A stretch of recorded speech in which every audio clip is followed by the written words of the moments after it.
8:15 now. Our reporter Laurence Herdman is out for us this morning at Dorset Museum, where there is one of these business breakfast events going on, looking at the exit, the way that we recover from COVID for small businesses, which have been hugely hit by the pandemic in terms of furlough, the pingdemic, reduced operating hours, you name it.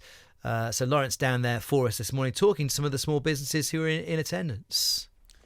We've just wandered round into the gift and souvenir shop at Dorset Museum. James Hart is an IT boss. James, just give me a quick introduction about your company, please. Sure. So I run a company called Purple Computing. That's been around for about 14 years.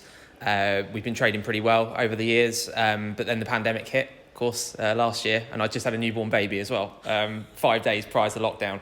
So first thing we did was went and borrowed some money because we didn't know whether our customers were going to go to the wall or suddenly run out of money, so stop paying their bills. So we did that, got that in place, but actually we had quite a good year. So everybody was doing remote working, and we had a lot of setup work for our clients to transition to the remote working.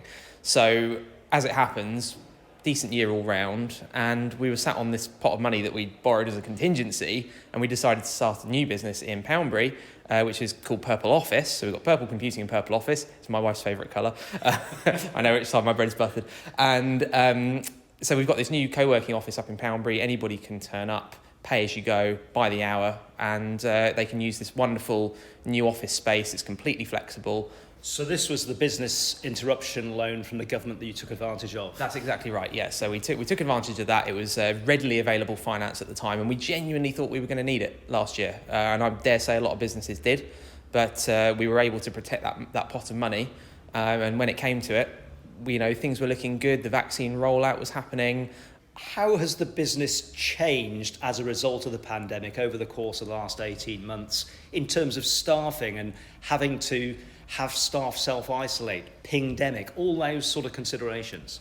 We're very lucky. So when I set up the company 14 years ago, it was remote working. I couldn't afford an office at the time. Co-working wasn't really a thing. So I was working from a spare bedroom, like a lot of people still are today.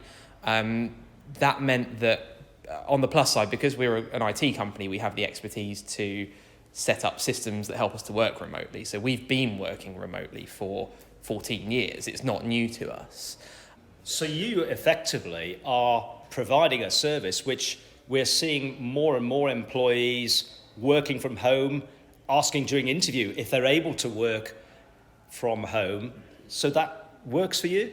Yes, I mean, it's great. From the IT perspective, it allows us to sell a service to our clients which is genuinely of value to them. And on the office side, where we've set up this new venture, we're not only able to offer the tools to remote work, but also offer the space for the employees of these organisations or freelancers, entrepreneurs that are setting up on their own and want the right systems in place. We give them a space that they can come to and work as they need it, which is exactly what I needed 14 years ago. I know the Prime Minister hasn't totally ruled out the potential for a lockdown if things go the wrong way in the winter months. The vaccine minister this morning has said it's a last resort.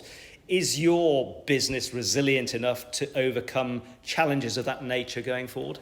I hope so. It depends on the time extent, but cash is king. If you run out of cash, you run out of business. So, we're just very conscious of that. We're protecting where we're at, our position. We're lucky that we've now got two businesses with an income, and the one that's going to struggle is going to be the new one.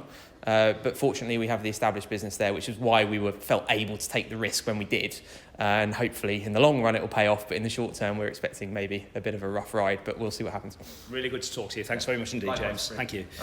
James Hart, who is from Purple Computing from Dorchester, talking to our Laurence this morning at that business lunch, breakfast rather, at Dorset Museum. How are we doing on our road, Charlotte Foote? Okay.